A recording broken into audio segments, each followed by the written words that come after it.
Hello, is the whiskey world a safe place for women? That's what we talk about today with Kristiane Westray, the whiskey writer, educator and judge. Hello, I'm John Beattie. Welcome to Cast to Glass, the whiskey podcast where we talk about the heritage and flavour of Scotland's national drink and the world's favourite spirit.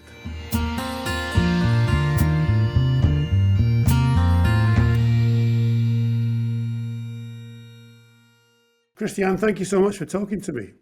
Thank you so much for having me. What a joy this is on a Monday. I know I should ask you, what's the thing about all these whiskey buffs in Brighton? Well, I mean, why wouldn't you be in Brighton? If you're not going to be in Scotland, be by the sea. I think it just makes sense. I ask everybody, if you take a whiskey, how do you take it?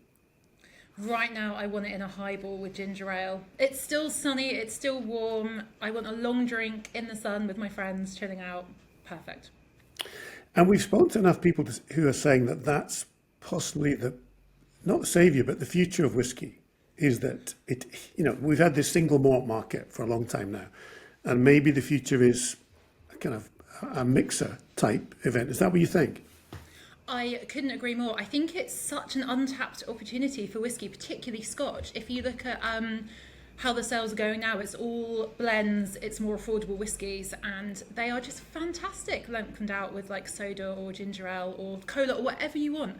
And I mean, the Japanese whiskey drinkers have been doing it for decades, so yeah, it's proven, it's tasty, let's do it. You've got a rich history in whiskey. You've been presenting on whiskey, writing about whiskey. You've got a book coming out. You do podcasts, etc. So, can we go back to the beginning? 2012, you got into the business. How did that happen? It's such a good story. So I was writing for a travel retail magazine and I wanted to be a fashion and beauty journalist. That was the dream. And I remember my editor saying, you've got to go off to Sweden to cover the Viking Line Whiskey Fair, which I don't know if you know it, but it's basically Viking Line turn one of their ships into basically a floating whiskey festival. Wow. So the car deck is where all the stands are. You go out from Sweden around the islands to get your tax-free benefit and it's like a party. But I was 24 and I was like, I don't like whiskey. It's going to be full of drunk men, which it was. And I was like, it's going to be awful, but I had to go. I think they were an advertiser. And I tasted whiskey for the first time and I fell in love with it. And I think I was saying about this to a friend, speaking with a friend about this. And I think it was because it was about flavour first and foremost. I think my introduction was tasting and how evocative it can be and all the stories and all the people rather than when you're of legal drinking age and over consuming. And I just fell in love with it. And from that point forward, I wanted to know everything. That is the thing with whiskey, isn't it? That there are so many different tastes. You can't say whiskey is this. I mean, everything's so different. Completely. And that, for me, is the absolute joy of it. Like, if you think you don't like whiskey because you tried a smoky or repeated whiskey that you don't like, there are so many more that you can try. And I think now with the advent, I know this is a particularly Scotch focused podcast, but the advent of international distilling, all the flavours you can tap into, playing around with like rules and regulations and all of this, it's just an incredible time to get into whiskey, I think. Let's talk about your book. You've got a book coming out and we'll get to the history in a minute, but your book, what is this book all about? What's this one? I should have grabbed my copy. I should have a copy here. I don't have a copy. This Yes. is my notepad. Yes, so it's called Savour, and it is basically, for me, a love letter to the whiskey industry. So it came about when ever since I was 8 or 9, I've wanted to write a book. Obviously not about whiskey then. And I was thinking about like, what do I want to write about? What's the message I want to convey? And simply, it's whiskey is for everyone. And I think it's something that gets missed quite a lot with a lot of our conventional whiskey publishing, where it's already for people, it's for people who already know they like whiskey, right? It's for people who are It's in. Things are in. Yeah. People buy a whiskey book because they love whiskey, but Savour's a bit different because it's written for people who love flavour first. So it might be coffee, craft beer, natural wine, just food. And it's been illustrated by an amazing woman called Amy. She did our egg clock in the background, if you can see. Do that again? A little egg Oh, clock. yeah, I see that. Very good. And it's really like, explore it. It's an invitation to get into this wonderful, rich world that I think a lot of people, if you're not that conventional demographic, maybe you don't think whiskey's for you, and it's saying it is, and come and enjoy it. What do you think the conventional demographic is? I think for Scotch, it is conventionally older, wealthy men, I think. And that's just how it's been. I think if you look at how whiskey's portrayed on screen, it's boardrooms or strip clubs or times of great crisis. And actually whiskey is so much more than that. And I'm not ever saying that whiskey is not for that conventional demographic. I'm saying it's that and everyone else who wants to. So yeah, it's like, yeah, come on in. There's more to whiskey than you might think. The reason you and I are talking is on LinkedIn, I saw this post that you did, which was basically saying, we have to talk about the link up between Sabrina Carpenter, who's a pop star, brilliant singer, and Johnny Walker. And we've been trying to get hold of the Glenmorangie people to talk about Harrison Ford.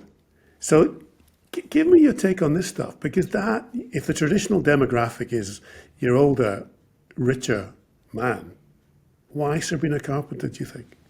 Well, I think you've literally summed it up then. Like the whiskey industry, volumes are all right, but value sales are down. And I genuinely think one of the main reasons for that is a failure over the last, 20, 30 years to invite new drinkers into the industry. Historically, single malt took off meaningfully in like the 80s, I guess, and there's big marketing campaigns around how single malts are better than blends. And we love single malts. I'm not against single malts at all. But I think, unfortunately, almost like the generational downside of that was saying that whiskey is only to be consumed as single malts, only in this way, in a very reverent, almost like, we have to take it seriously, we have to sit down and think about it. And I think over time, that's become the norm and the preconception. And actually, I think by partnering with someone like Sabrina Carpenter, you're like, drink a cocktail, have some fun with it, mix it up, literally. And I think, her target audience skews younger for sure. I'm 37, so I'm almost aging out of her, I think. But I love her so much. I think she's very witty. But it's about having cocktails with the girls, I think. And why can't that be a whiskey cocktail? And I think it's a really smart collab for those reasons. Do you and your pals drink whiskey cocktails? If that is the tactic that we've got to get away from the male-dominated whiskey market, we've got to get to younger women. And we've had quite a few experts on the podcast saying whiskey's not the troubled drinking in the world. Troubled drinking isn't generally whiskey. So do you drink with your pals, your female pals, or your whatever pals, whiskey cocktails? Do a lot of women drink whiskey? Are they starting to, do you think? I'll tell you two stories that are very similar that happened this summer. So it's been a summer of weddings, which has been an absolute joy, lots of celebration and fun.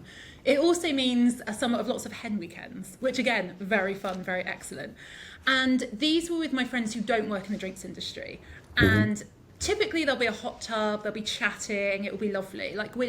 Me and my friends, we're not necessarily the ones to go out to the club anymore. I would go, very much so, but not very often. We're like a sit around with conversation and drinks kind of groups of people. It's a better life, I think.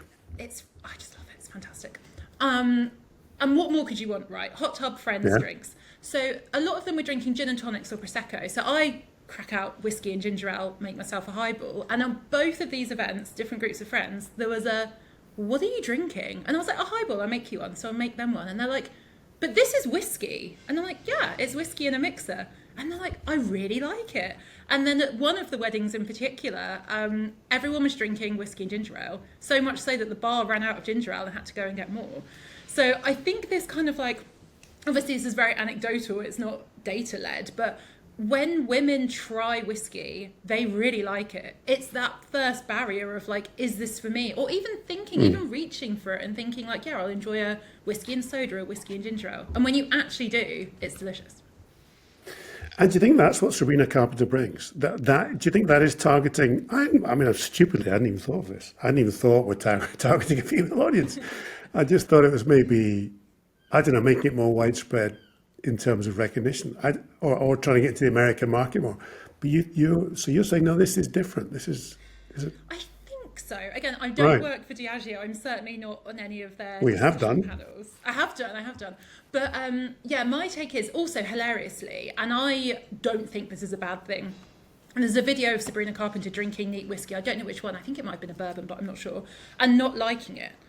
And I really think there's such a case here, with gin drinkers, right? No gin drinkers I know drink gin neat. but they love it in a cocktail, love it with a mixer, but they would still say, I love gin. I think it's a really powerful narrative. This is a multi-year campaign, they're saying. I don't have much more info than you do in terms of the press release. I've just sort of been thinking about it and talking about it with people. And I'm like, if it's a cocktail-driven campaign that is literally for the girls and gays and theys, which seems to be her audience, how is this not a great way to bring more people into the industry? No one's talking to them. Literally no one's talking to them. And I think it's very refreshing.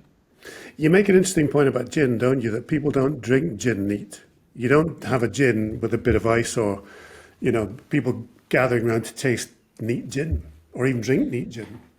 Yeah, I remember when I was working for the spirits business, this was a while ago now, there were a couple of brands who were doing maybe like barrel-aged gins or like tea-infused gins or something that were meant to be sipping gins. But you're completely right. On the whole, gin is made to be mixed. And I really think the whiskey narratives have kind of forgotten that over the years, particularly with Scotch, because it's amazing mixed. So, yeah, I mean, again, a couple of people have said this, but you're really amplifying it in a way I hadn't thought, which is we maybe have to change the image of whiskey to be a drink that's mixed. Yeah. At the moment, it's a drink to be talked about seriously, and oh, look at this, blah, blah. But it might well be that the future of whiskey is, as you say it, globally, it's to be mixed more. That is my personal view, and I'm really excited about it. And I think with any drink it how you want. That's the key message. If you like your whiskey neat, over ice with water, do it. But there are even some circles in like conventional Scotch whiskey, like, the geeks or whoever. I am a whiskey geek as well. I don't say that disparagingly. Where it's like, oh, you've added water, or oh my goodness, you can't add ice. And I'm like, you can drink your whiskey however you want.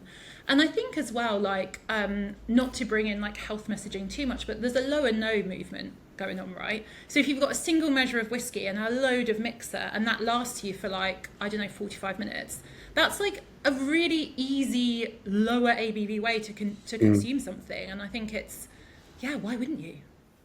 What do you think the messaging with Harrison Ford is then? Because again, one of the things you and I messaged each other and you said, I'd love to talk about whiskey and culture and the intersections between these things. So what does Harrison Ford bring to Glenmorangie? I think this is a really interesting one, and I've been involved in some very interesting discussions about this. Right. I think the timing of the campaign coming out was interesting in that we were seeing, we were in the downturn of Scotch. There are people far more qualified than me to talk about the economics of this, but it really to me showed a brand kind of reversing a bit and playing it safe, going back to speaking to a known audience. And I think Harrison Ford is fantastic. I do think he has quite a universal appeal. The range of movies he's been in is obviously huge. He's not someone who's only going to speak to a very, very narrow thing here, but it is much narrower. And I think for me, I think it was beautifully shot, absolutely gorgeous campaign. I went to the launch event of it. But compared to what that brand was doing previously, which was colourful, creative, it tapped into fashion, it tapped into kind of like, artistry and all of this. It just felt a bit flat, and it just felt a little bit, dare I say, regressive. Not in terms of like the brand's politics, because I've worked with them and I know the team really well, and I think they really are pushing for progress in the industry. But I'm like, why are you doing this at a time when there's so much opportunity, and going back to the same well-trodden ground in a way just felt, that would have cost a lot, right? I was going to ask you that. How much do you think these things cost? I mean, how much does it cost to hire Harrison Ford or Sabrina Carpenter? I have no idea, and I wouldn't like to guess, other than if it isn't like high six figures, I would be very surprised. Surely into the millions. Yeah, hundreds of thousands or perhaps millions. Yeah. Honestly, it's a lot of money. It's a lot of money. And I've heard discussions around like, what could brands be doing with that money? We're seeing loads of redundancies in Scotch, which is obviously like a really sad thing. And I think if you take an anti-capitalist look at this, it's like, what are we even doing anyway? But in the world that we live in and in the systems that we live in, marketing and advertising is such an important vehicle. And I love thinking about as well, what goes first? Like, does marketing reflect a society back to itself, or does it have the power to actually influence through representation or through, being quite spiky or pointy or provocative? And I think brands, whatever the sector, that can kind of use their marketing in that way to provoke thought or do something different, I just think you get so much more mind share, which I think why the Sabrina Carpenter partnership is so exciting, because I think it is starting to see whiskey play in that space a bit. Yeah, I think marketing will be around two things, won't it? It'll be around reinforcing your core values and your core image. But secondly, it's about increasing sales, isn't it? They must have teams that go, this will help us sell more product in America. This will help us sell more product to younger women, or as you say, the gay market, etc. This is it must be a conscious step, or else they wouldn't do it. It has to be, right? Yeah, exactly. There's been so much thought and insight gone into this. I was speaking to an industry friend. We were unpicking a lot of this and some of the messaging around, some of the content in Sabrina Carpenter's songs, which I love. It's very provocative, but it's very tongue-in-cheek, and it's very like girls talking to girls about this, which I love.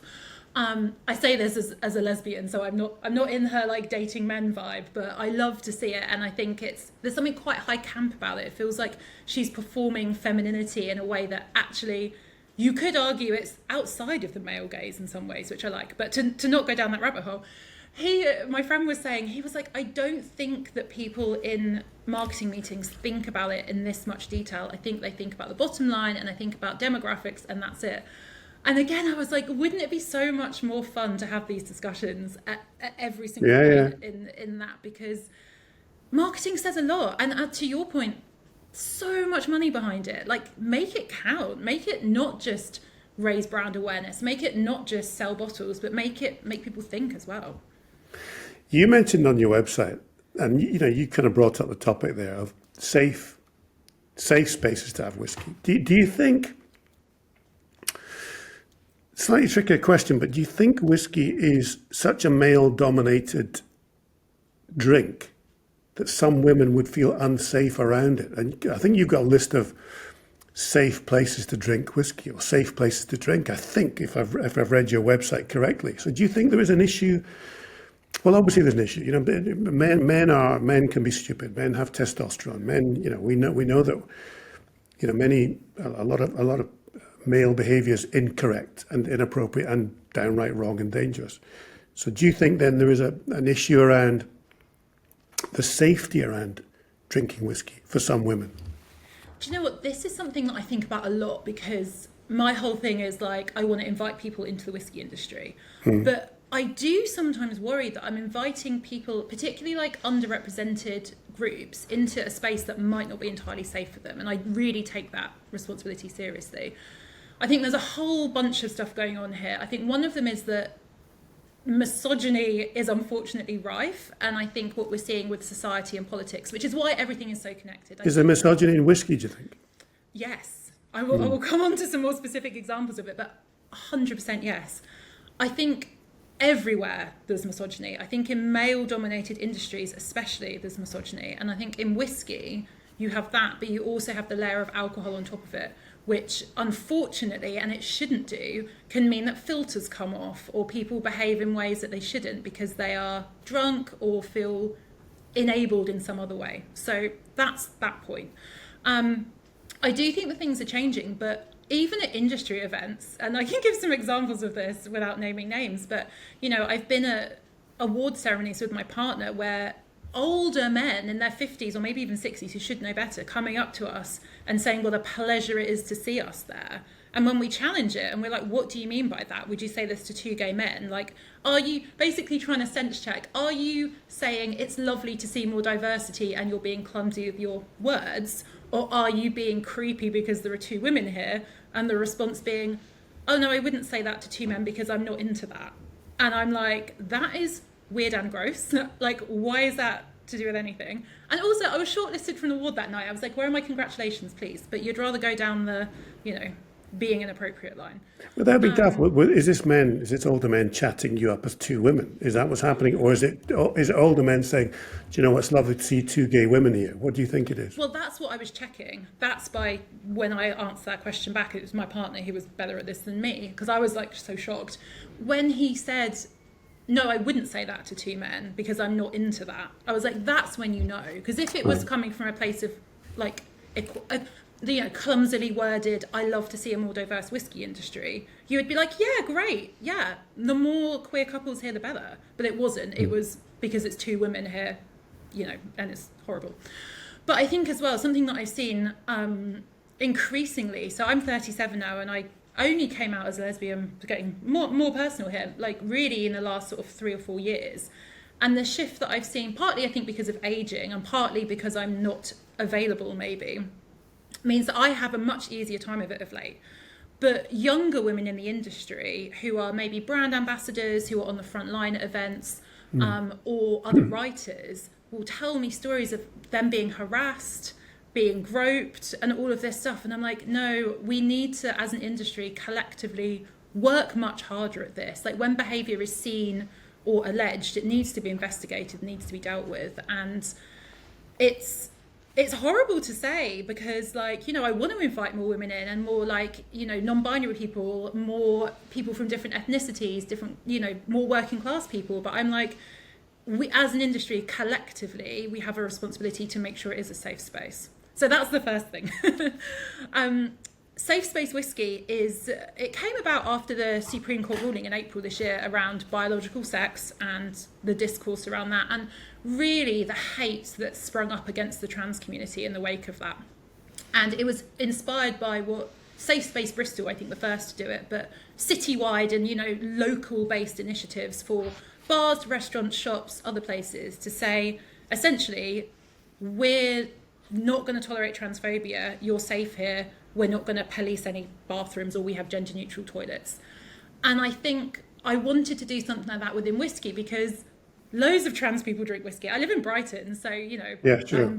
It's lots of people would say. And we should say, of course, I used to do news programs, so there are very few trans people, but for anyone to be scared and upset is wrong, isn't it? So we accept that, but it's a heck of a hill to die on for some people, given that it's such a small issue. But you want everyone to be safe. I want everyone to be safe in whiskey, and I think as well, I know that queer hate crimes have increased in recent times as well, homophobia, not just transphobia. So I don't think you can, in my view anyway, my personal politics, you can't campaign for the LGBTQ plus community and not make sure that everyone in that community is proactively protected, right? So yeah, it's really important to me that we are as a whiskey industry, if we are going to invite people in, we're inviting everyone in. So that's really where that came from. Which is interesting, is that do you think enough people then who have felt threatened will have said, look, I feel threatened, and you've got to change this industry to make it much more accepting and less threatening? Do you think people say, have you ever said to someone, by the way, do you know what, we've got to change the atmosphere around the whiskey business? Oh yes, but I think there's a couple of things to that. One, I'm a little bit older than a lot of the women in whiskey because particularly on the drinks writers side, there aren't that many of us anyway, and I can think of 2 women who are very active in specifically whiskey who are older than me, in the UK. That's not to say globally, but there's not that many of us, first of all. Secondly, I am now self-employed, so I can kind of, to a certain extent, the risk for me speaking up about something is much lower than it would be for a younger woman or someone who hasn't been in the industry for 13 years. I feel able to advocate for myself and have the means to advocate for myself in a way that others don't. So when younger women disclose to me their experiences, which are terrifying, quite frankly, and often the perpetrators are very well-known people in the industry, you are what am I going to do with this? So yeah, but we see this in every industry, right? We can think about things we've seen in comedy recently, allegations there. Women will talk to each other about it, so you kind of know who's safer or less safe. But unless someone takes it seriously higher up, it's very difficult, I think, to actually affect things. Thank you for saying that. That's a really insightful view of a business that is a huge business. I mean, and you're right, it will be a problem for many women across many businesses in the world, globally. But thank you for bringing that up and talking about that. You've been a judge. You've judged thousands of whiskies. Yes. You've judged how can you at the end of the day, to differentiate between, I was really, we've had Max McFarlane on, who's talked whiskey and, we talk bubble gum and vanilla. How do you manage to nose all these different things? And can you tell a great whiskey when you get one? Yeah, this is good, even though it costs $3, this is a good whiskey. 100% yes, and I love talking about this, so thank you for asking. Basically, I think the main thing to think about with tasting whiskey is its practice. Whether you are someone at home who's bought your first bottle of whiskey, or you are someone who wants to get in the industry, or you're in the industry and want to hone your nose and palate, the best thing you can do is taste as widely as you can. So try lots of stuff. Because what it does, in the same way that we build up like a speech vocabulary, we build up like a flavour and aroma library, and it's essentially connecting what you smell and what you taste with that word in your head or that experience. I think the other thing is like to think about why you're tasting. So a lot of the time for competitions or for tasting notes, you're maybe tasting for like an industry audience. So you've got to make sure that someone who's reading your tasting notes, whether they are in the UK, the US, China, Australia, South America, whatever, they're going to have a frame of reference for that. So it's about learning your own sort of sensory system and your own biases in there. Like some days I'm really sensitive to like sulfur, and when you're on a panel you can be like, this is really sulfury, and the other three are like, no it's not. So it's learning your palate as well as building that library, and then working out why you're doing it. So are these notes for myself, in which case saying, this really reminds me of my grandma's perfume when I was sitting in her room and she had a face powder there and blah blah. That is a lovely evocative tasting note for you, but it's not mean anything to anyone else. So yeah, I don't know if that answers your question. I can talk forever about tasting. It does, because it's part of the smell's the story, isn't it? I mean, every bottle of whiskey has some writing on it that's giving you a suggestion as to what this whiskey means in life and what it tastes like, what you're going to taste, and it's a good. It's a story, isn't it? It's such a story. And again, I just really think that flavour and aroma are such like universal senses. Unless you have like a sensory impairment, you can smell and you can taste. And with food, we have such an appreciation of like different cuisines and the love of it and the storytelling and the craft. And I think sometimes with whiskey, when we come back to the flavour, we can just like skim off all the geekiness and just come to the experience of nosing it, tasting it, sharing it. And there is so much joy in that. And I think the other thing with tasting, if someone wants some tips for, getting better at it, just give your palate the best chance, right? So some sessions you'll be tasting 50 whiskies. So spit as much as you can, if not everything. Use water, make sure there are no aromas in the background. Have a white piece of paper or a white tablecloth so you can look at the colour more easily. I think it's about working with your olfactory system the best way you possibly can to get the most out of that whiskey. So it's a mix of art, science, storytelling. It's incredible. And if you had to pick one of those thousands of whiskies after you and I, and this is our last day on earth, which would it be? That's such a hard question. Do you know what? The whiskey I keep coming back to at the moment is not in any way fancy or expensive, but I just love it. It's table whiskey, and it comes from the company behind Porterleaf Distillery. And it's a single grain, which I love first of all. I'm such like a single grain advocate. I think it's such a underloved and underappreciated. Porterleaf whiskey.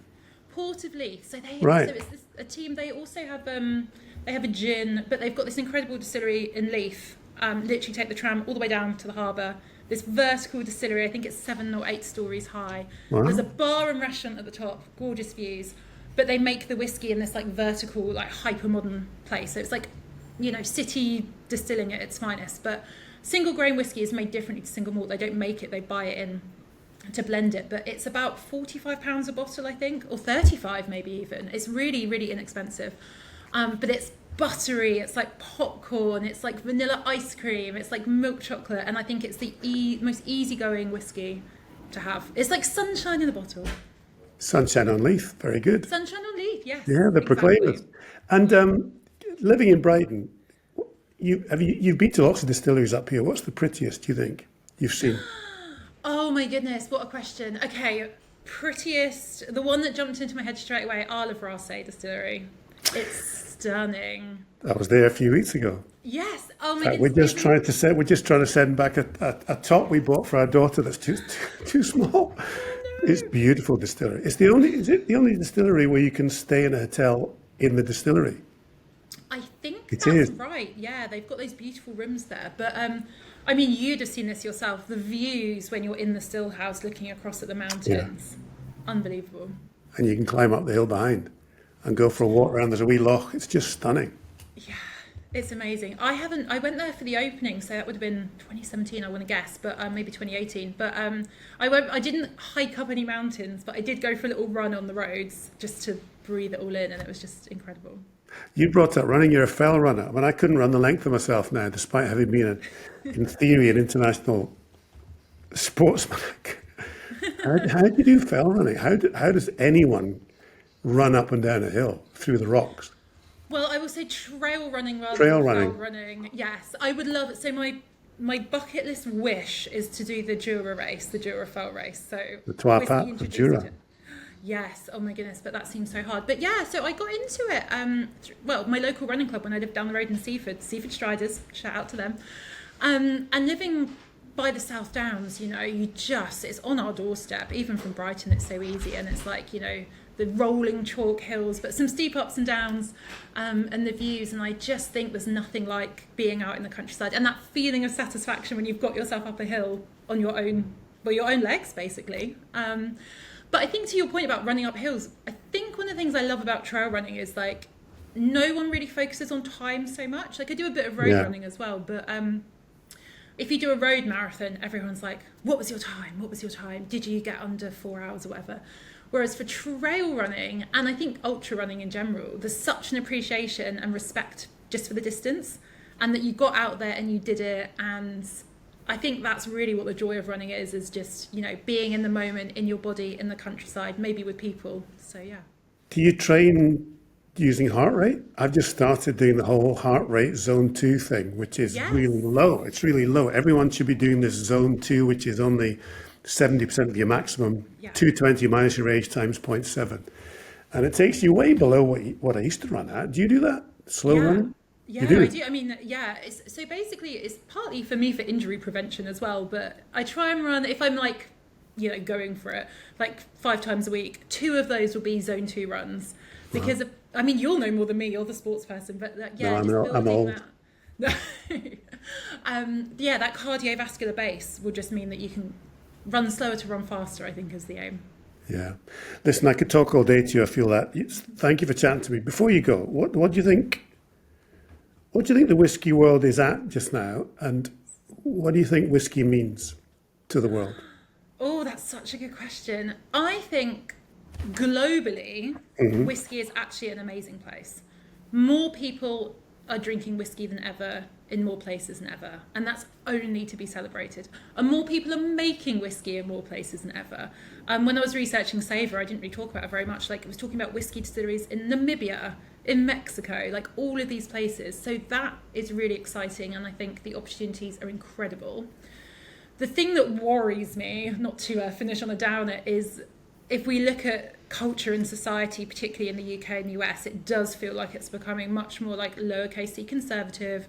We're seeing a return to things like stereotypical gender roles and, all of this. I'm researching at the moment on things like the impact of the trad wives trend on how we consume drink and things like this. There's so much we could talk about, but I think we're at a really important place where if we want to safeguard the progress that's been made, we really need to do that within whiskey. We need to double down on being welcoming, double down on whiskey being for everyone, and bring back the fun and celebration too.